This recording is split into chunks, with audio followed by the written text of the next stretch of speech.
Kabar buruk buat Ole Marcelino, nama bos Indonesia dihapus dari daftar petinggi Oxford United. Pelatih Brisbane Roar bicara kebersamaan, tetapi Rafael Struijk dicoret tanpa penjelasan. Sandy Walsh main penuh, Yokohama F Marinos kalah dan terlempar ke zona degradasi.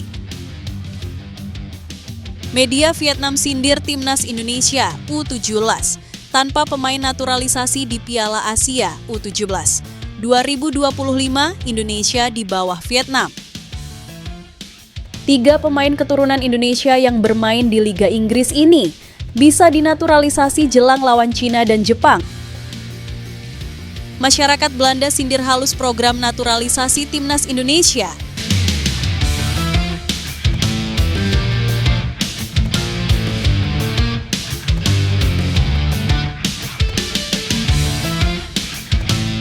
Kabar buruk buat Ole Marcelino, nama bos Indonesia dihapus dari daftar petinggi Oxford United. Media lokal melaporkan nama bos asal Indonesia, Anindya Bakri, dihapus dari daftar orang berpengaruh Oxford United. Situasi simpang siur menghinggapi investasi Indonesia di Oxford United, klub kasta kedua Liga Inggris. Klub berjulukan The Youths itu dikenal publik Indonesia lantaran dimiliki duo konglomerat Anindya Bakri dan Erick Thohir. Bakri Thohir menguasai 51% saham tim berkostum kuning tersebut sejak 2022. Sejak saat itu, Oxford dikenal sebagai klub yang menampung pemain timnas Indonesia di Liga Inggris. Mula-mula Marcelino Ferdinand diboyong pada bursa transfer musim panas, lalu usai dilepas KMSK Deinze. Keputusan Oxford memboyong Marcelino hanya berbuah satu penampilan di Piala FA hingga bulan terakhir musim 2024 sampai 2025. Tak berhenti di situ, bos Indonesia juga membawa Ole Romeni dengan biaya transfer termahal klub pada Januari. Didatangkan saat masih berkewarganegaraan Belanda, mantan penyerang FC Utrecht itu berganti status menjadi WNI pada Februari. Ole sejauh ini memberikan hasil lebih baik, yaitu 1 gol dalam 9 pertandingan divisi Championship. Meski begitu, kabar terbaru dari Kasam Stadium memunculkan situasi tanda tanya bagi investasi Indonesia. Update dokumen perusahaan mengungkap hilangnya nama Anindya Bakri dari daftar orang berpengaruh di klub. Akhir Maret lalu memperlihatkan dokumen terpublikasi yang menyatakan penghentian Anindya Bakri dan Horst Geike sebagai orang dengan kontrol signifikan di klub, tulis Oxford Mail. CEO klub Tim Williams menjelaskan lebih lanjut mengapa kebijakan tersebut diambil. Ini adalah aturan hitam putih bahwa jika Anda punya 25% saham organisasi, Anda ditulis sebagai orang dengan kontrol signifikan, ujar Williams. Jika Anda punya 25,1%, Anda masuk daftar. Jika Anda punya 24,9%, Anda dihapus. Sehitam putih itu, kami melakukan banyak hal di level korporasi untuk menentukan dari mana uang datang, apa yang terjadi mengenai itu, dan apakah ada potensi dilusi dalam struktur saham keseluruhan. Pernyataan di atas mengindikasikan kepemilikan Anindya Bakri telah turun menjadi di bawah 25%. Satu-satunya hal yang menenangkan adalah CEO Williams masih berkomunikasi dengan semua pemegang saham. Orang-orang yang saya ajak bicara setiap hari di Vietnam, Singapura, atau Indonesia semuanya sama. Tidak ada hal yang berbeda, tidak ada yang perlu dikhawatirkan, tegasnya. Jika pengaruh Bakri benar berkurang di Oxford United, akankah berpengaruh pada karier Marcelino dan Romeni?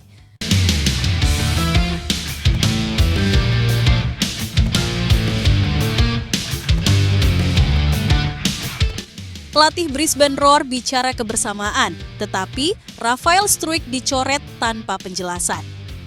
Rafael Struijk tidak ada dalam daftar skuad Brisbane Roar untuk melawan MacArthur FC di Liga Australia. Menjadi pemain bawaan bos tampak bukan jaminan bagi Rafael Struijk untuk bermain rutin di Brisbane Roar. Penyerang timnas Indonesia itu keluar dari zona nyamannya di Belanda untuk berkarir di belahan dunia berbeda. Pada September lalu, dia bergabung Brisbane Roar, klub yang dimiliki bos Indonesia, Anindya Bakri. Niat hati bermain reguler di level senior ketimbang bertahan di tim junior ADO Den Haag, Struijk belum juga bersinar. Dia memang sempat bermain beruntun pada 7 pekan pertama A-League, 2024 sampai 2025, tetapi selanjutnya lebih banyak diparkir. Sejak dipanggil ke ASEAN Cup 2024, turnamen yang digelar di luar kalender FIFA, Brisbane Roar bersikap tegas pada Struijk. Klub berkostum oranye itu hanya memainkan Struijk dalam 4 laga, semuanya sebagai pengganti dalam 12 pertandingan. 5 pertandingan lainnya dihabiskan dengan duduk di bangku cadangan, dan 3 laga malah tak masuk skuad sama sekali. Lantas pada Jumat, 4 April 2025, Brisbane Roar akan menjamu MacArthur FC pada laga lanjutan A-League. Pihak klub memberikan update persiapan tim besutan Ruben Zatkovic di laman resminya. Dalam jumpa pers pralaga, pelatih Zatkovic menekankan kebersamaan pemain sebagai kekuatan tim. Saya merasa kami berada dalam performa bagus dan ada tim di sini yang bekerja sangat keras serta tetap bersama dalam berproses, ujarnya di laman resmi klub. Kebersamaan itulah yang menjadi kekuatan kami dan kami tidak sabar menghadapi MacArthur pada Jumat malam. Tambahnya, hal yang patut dikhawatirkan, kebersamaan tersebut sepertinya tidak meliputi Rafael Struijk. Pasalnya, tidak ada nama Struijk dalam daftar skuad yang tersedia untuk menjamu MacArthur di laman tersebut. Pihak media klub memberikan keterangan untuk pemain yang absen karena cedera ataupun terkena. Nama Struijk tak ditulis walaupun tidak menjalani hukuman dan tidak mengalami cedera. Itu adalah kemunduran terbaru bagi Struijk setelah dicopot Patrick Kluivert dari starting 11 timnas Indonesia melawan Bahrain. Jika sudah begini, pemain 21 tahun itu bisa mengalami homesick dan menuntut kembali ke Belanda pada bursa transfer mendatang.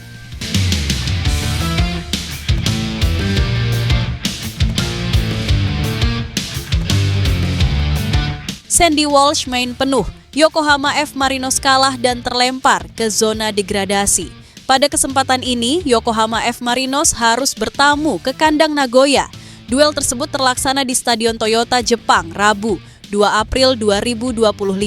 Pemain timnas Indonesia, Sandy Walsh, tampil penuh sebagai bek tengah. Namun, Sandy Walsh gagal membantu timnya meraih clean sheet dan kemenangan. Yokohama F. Marinos harus menyerah dari Nagoya dengan skor 0-2. Pertandingan awalnya berjalan dengan cukup alot. Tak ada gol yang tercipta hingga babak pertama berakhir. Nagoya lalu memecah kebuntuan pada menit ke-51. Gol pembuka tim tuan rumah dicetak oleh Akinari Kawazura. Nagoya menambah 1 gol lagi pada menit ke-84. Kali ini, gol dicetak oleh Yota Sato. Hasil ini membuat Yokohama F. Marinos terlempar ke zona degradasi. Yokohama F. Marinos tercecer di urutan ke-19 dengan raihan 6 poin dari 7 laga. Poin tersebut terpaut 1 angka dari Nagoya yang berada di zona aman. Sementara itu, ini merupakan laga perdana Sandy Walsh setelah kembali dari tugas negara bersama Timnas Indonesia. Seperti yang diketahui, Timnas Indonesia memiliki jadwal 2 kali bertanding pada bulan Maret 2025. Terkait hasil, Timnas Indonesia menyerah dari Australia 1-5 pada 20 Maret 2025. Tim asuhan Patrick Kluivert lalu berhasil mengalahkan Bahrain 1-0 pada 20 Maret 2025, 25 Maret 2025.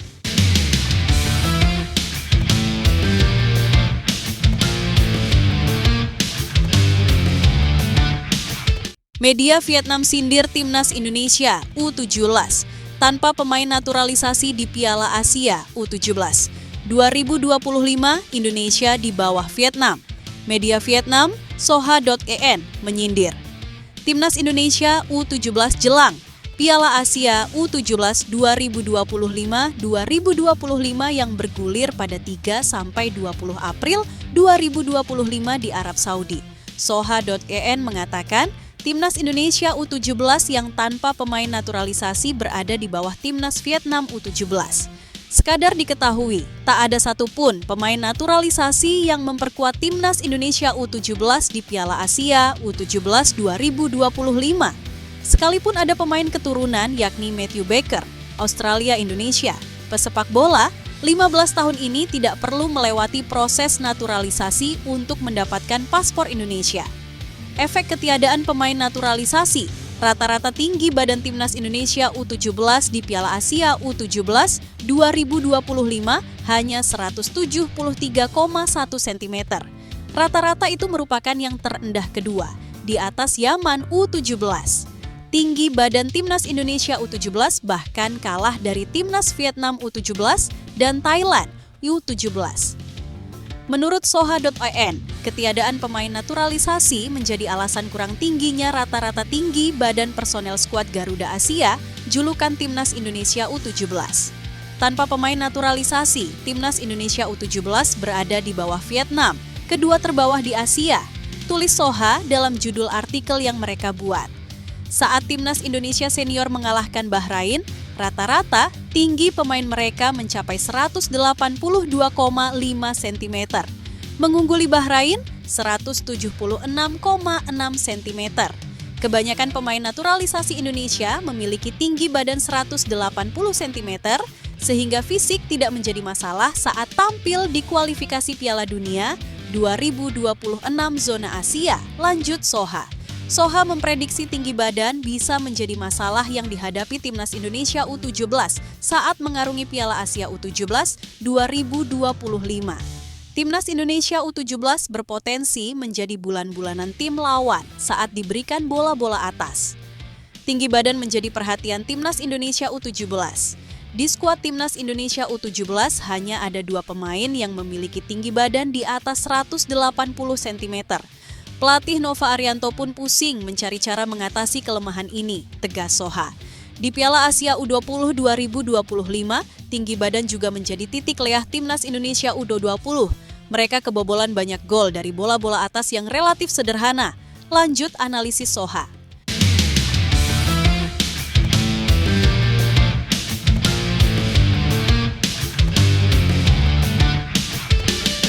Indonesia berpeluang besar lolos ke Piala Dunia U17 2025.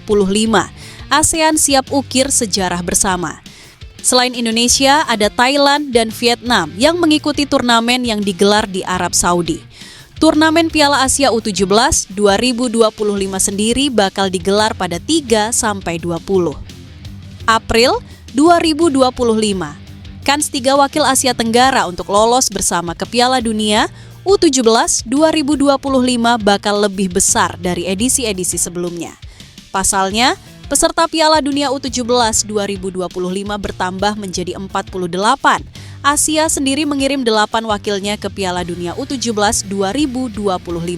Karena itu, lolos dari fase grup sudah cukup untuk mengunci 1 tiket ke Piala Dunia U17 2025. Meski begitu, para wakil Asia Tenggara harus melalui perjuangan berat. Vietnam harus bersaing dengan 2 raksasa Asia untuk lolos dari grup D, yaitu Australia dan Jepang. Sementara satu pesaing Vietnam lagi di grup D adalah Vietnam. Sementara itu, Thailand juga bersaing berat di fase grup. Thailand harus bersaing dengan 2 tim raksasa Asia di grup A, yaitu Arab Saudi sebagai tuan rumah dan Uzbekistan. Sementara satu pesaing Thailand lainnya adalah China. Timnas U17 Indonesia juga bakal bersaing dengan Korea Selatan, Yaman, dan Afghanistan di grup C. Berdasarkan catatan Soha, hanya 3 kali Asia Tenggara mengirim wakilnya ke Piala Dunia U17, yaitu pada edisi 1977, 1999, dan 2023. Thailand lolos pada edisi 1673. 1997 dan 1999, sedangkan Indonesia lolos sebagai tuan rumah pada 2023. Kedua negara gagal lolos dari fase grup.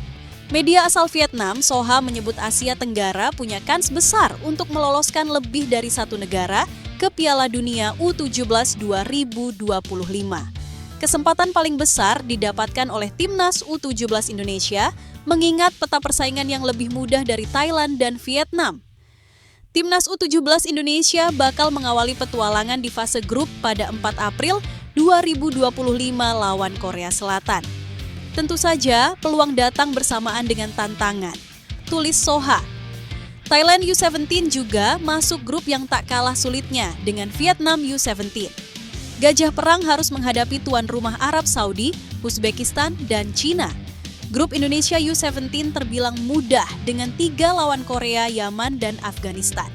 Para ahli memperkirakan ketiga tim yang terdiri dari Vietnam, Thailand, dan Indonesia akan mengadakan turnamen eksplosif untuk membantu Asia Tenggara. Untuk pertama kalinya dalam sejarah, memiliki setidaknya 2 tim yang berpartisipasi di Piala Dunia U17 tutupnya.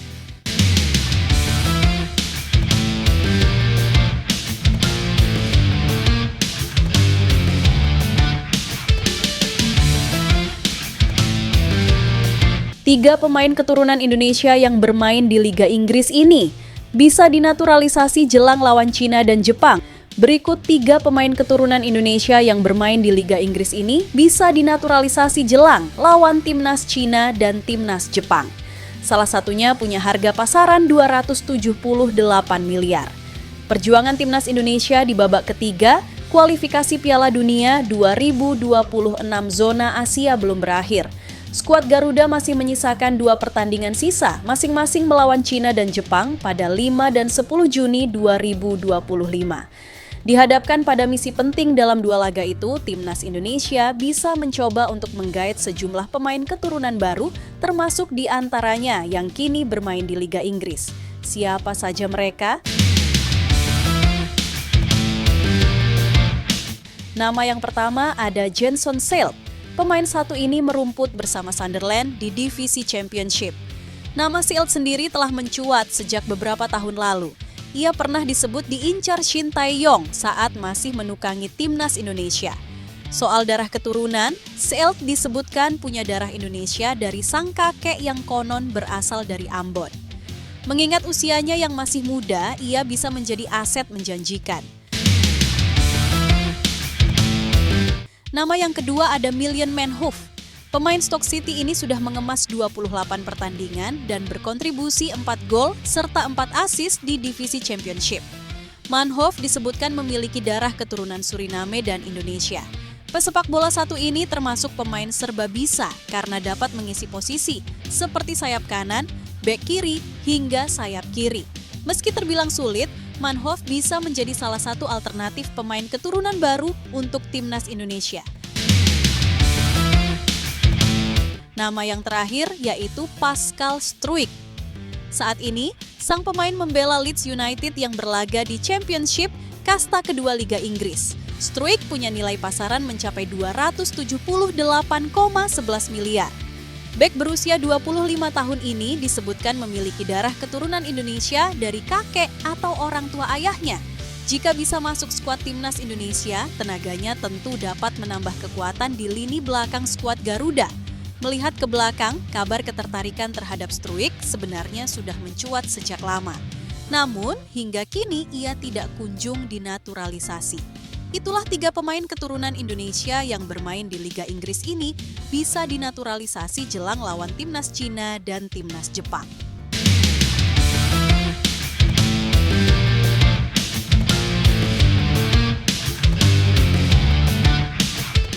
Kata Kevin Dix setelah bertugas jadi kapten di FC Copenhagen. Copenhagen sukses mengalahkan Randers dengan skor 1-0 pada lanjutan Liga Denmark. Kevin pada laga tersebut bertugas menjadi bek tengah dan tampil solid di lini pertahanan. Ini jadi kemenangan perdana setelah dia kembali dari bertugas bersama timnas Indonesia. Kevin Dix menjelaskan, sebagai pemain tentu ada rasa bangga saat bertugas sebagai kapten. Ini jadi sebuah penghormatan setelah dia sempat menjadi kapten saat melawan Chelsea FC. Tentunya, sebagai pemain dia berusaha memberikan penampilan terbaiknya di lapangan. Sebuah kehormatan besar bagi saya untuk menjadi kapten hari ini. Saya menjadi kapten selama beberapa menit saat melawan Chelsea. Tetapi merupakan sebuah kehormatan ketika pelatih mengatakannya kepada saya, kata Kevin Dix dilansir bolasport.com dari laman Bold. Pemain berusia 28 tahun ini melanjutkan bahwa dia akan tetap profesional bermain untuk Copenhagen. Musim depan 2 sudah pasti meninggalkan klub dan akan merapat menuju Borussia Mönchengladbach. Meski akan pergi, dia berjanji akan memberikan penampilan terbaiknya hingga bulan Juni nanti. Apalagi, dia sudah cukup lama berseragam The Lions. Tetapi, ketika saya bermain, saya memberikan segalanya untuk klub, untuk para penggemar, dan untuk kota. Hari ini, Senin, Red Adalah awal Superliga pertama saya di musim semi. Itu adalah perasaan yang luar biasa. Lanjutnya, Kevin juga bersyukur bahwa kemenangan atas Randers cukup krusial. Pasalnya, mereka sedang berjuang dalam persaingan gelar juara musim ini. Saat ini Copenhagen berjarak 1 poin dari FC Midtjylland di puncak klasemen. Itu adalah apa yang kami butuhkan. Permainan yang solid dan saya sangat senang dengan 3 poin. Dari sini kami akan menjalani satu pertandingan demi satu pertandingan. Tutupnya,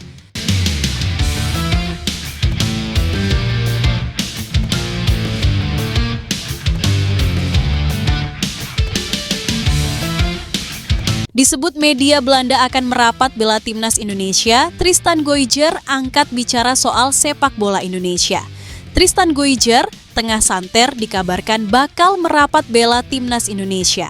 Di tengah santernya kabar itu, Tristan angkat bicara soal sepak bola Indonesia. Tristan mengakui sepak bola Indonesia termasuk tim nasionalnya terus berkembang. Hal itu membuat menjadi daya tariknya dapat menjadi bagian dari timnas Indonesia. Sebelumnya, perwakilan PSSI dikabarkan sudah membuka komunikasi dengan Tristan. Hal itu bertujuan agar sang pemain bisa menjalani proses naturalisasi secepatnya. Tristan sendiri mengetahui tentang sepak bola Indonesia meskipun tidak secara detail. Sebab banyak pemain asal Belanda yang menjalani proses naturalisasi sehingga menambah kekuatan timnas Indonesia. Saya sangat menghormati sepak bola di Indonesia dan saya melihat perkembangan yang dialami tim nasional, kata Tristan. Dilansir dari laman Voetbal Premier, Kamis 3 April 2025. Tristan mengatakan ada kemungkinan dirinya bisa membela timnas Indonesia. Namun, dia memprediksi hal itu baru-baru bisa terjadi beberapa tahun ke depan. Saya tidak menutup kemungkinan untuk masa depan, katanya. Kabar ketertarikan PSSI memproses Tristan di saat timnas Indonesia sedang berjuang dalam grup C putaran ketiga kualifikasi Piala Dunia 2026 zona Asia. Mereka kini berada di posisi keempat dengan 9 poin.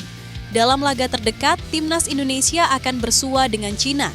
Laga itu akan berlangsung di Stadion Utama Gelora Bung Karno, SUGBK, Jakarta pada 5 Juni 2025. Sebelumnya, media Belanda, Voetbal Premier mengatakan bahwa Tristan Goijer bakal merapat ke timnas Indonesia. Disebutkan bahwa PSSI telah melakukan kontak dengan Tristan Goijer untuk melakukan proses naturalisasi untuk membela timnas Indonesia. Tristan Goijer digadang-gadang bakal menjadi pemain berikutnya yang akan dinaturalisasi oleh PSSI.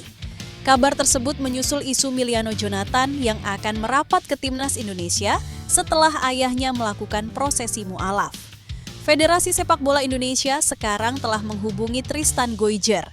Negara Asia itu berharap untuk meyakinkan Aja Siet yang dipinjamkan ke PC Zwolle musim ini untuk bergabung dengan pelatih kepala Patrick Kluivert untuk Indonesia, bunyi keterangan unggahan Voetbal Premier dalam Instagram.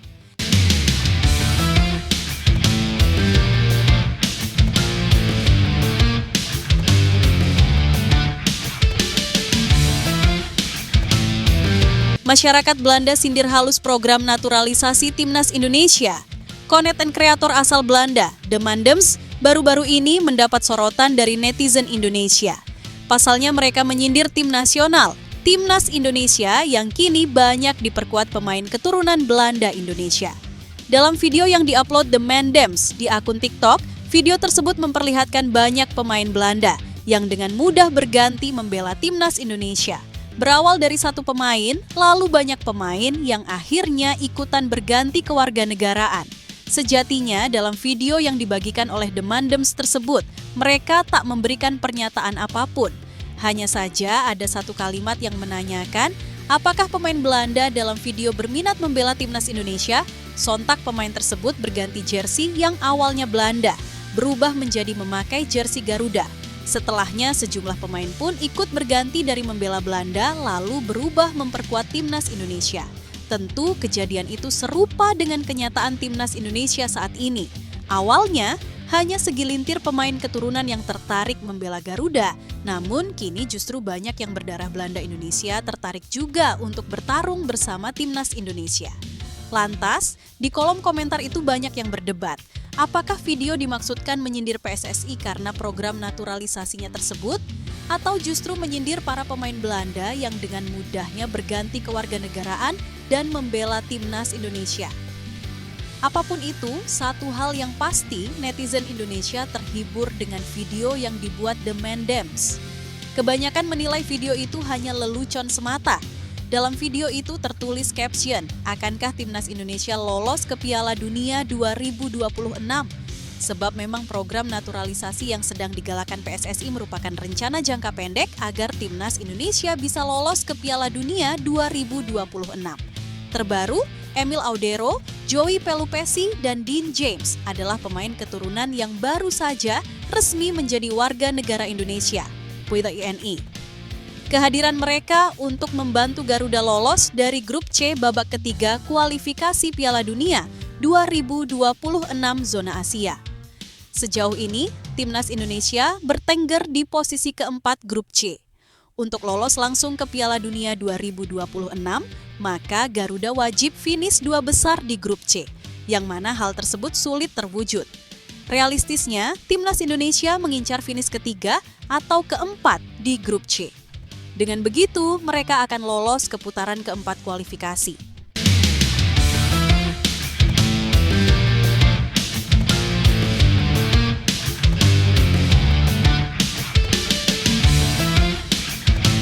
Curhat, Dean James usai 2 pekan bertugas bersama timnas Indonesia.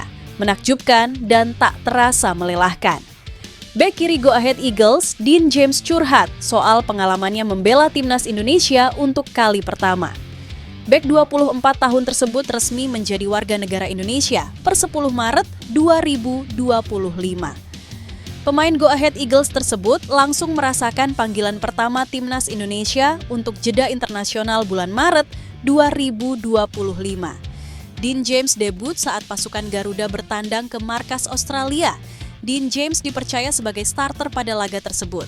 Sayang, debutnya gagal membawa timnas Indonesia menuju kemenangan. Pada laga kedua lawan Bahrain, Dean James tidak tampil semenit pun. Dean James angkat bicara soal pengalamannya bersama timnas Indonesia.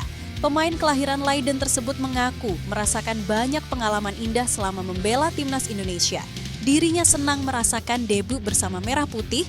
Dean James sulit menjelaskan perasaan sesungguhnya selama membela timnas Indonesia.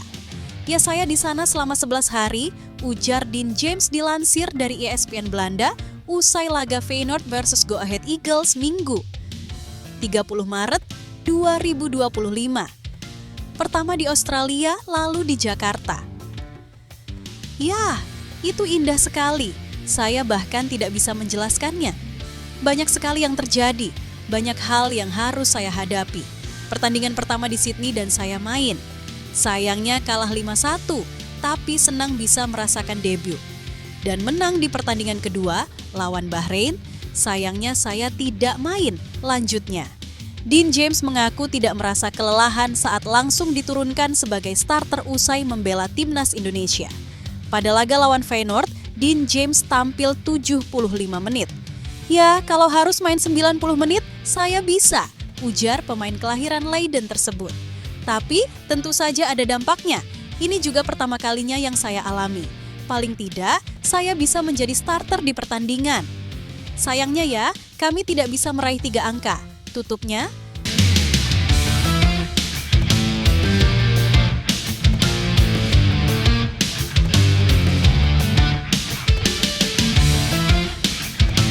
pesan tegas Sumarji ke Kluivert, timnas Indonesia nggak usah sok-sokan total football lawan Cina.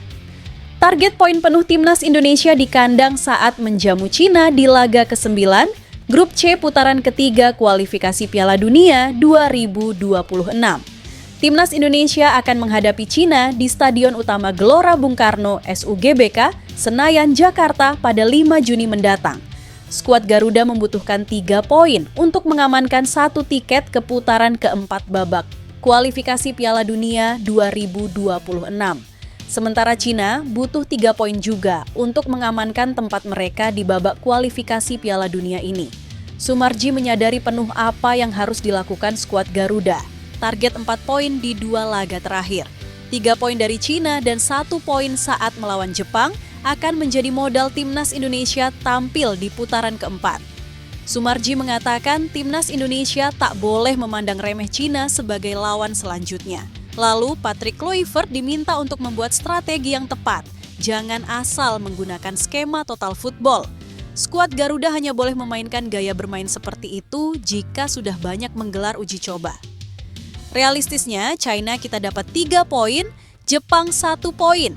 Artinya 13 poin untuk melangkah ke round 4, kata Sumarji. Kita tidak boleh mengecilkan Cina, itu yang harus dicamkan, terutama bagaimana kita bisa membuat strategi yang paling tepat. Lalu kita menjalin komunikasi dengan pemain-pemain di klub. Kalau kondisi kita belum melakukan uji coba berkali-kali, saya kira kita tetap berfokus pada hasil dan belum melakukan total football, imbuhnya. Bukan karena timnas Indonesia tidak cocok menggunakan skema total football, tetapi menurut Sumarji belum waktunya. Berkaca dari hasil pertandingan melawan Australia, lalu dengan kekalahan yang sangat mengejutkan. Kalau mau total football harus dilakukan banyak uji coba. Bukan nggak cocok total football, tapi belum saja, pungkas Sumarji. Timnas Indonesia harus bisa belajar dari kekalahan telak saat melawan Australia, meski bisa bangkit melawan Bahrain. Skuad Garuda harus memiliki gaya bermain paten yang bisa diandalkan, baik itu menggunakan sepak bola pragmatis. Atau apapun itu, yang paling terpenting bagi timnas Indonesia saat ini hanyalah menang, bukan permainan cantik. Hanya kemenangan yang bisa membawa timnas Indonesia ke Piala Dunia 2026, tidak dengan bermain cantik. Hal itu harus menjadi fokus Patrick Kluivert dalam membenahi sistem permainan tim asuhannya saat ini.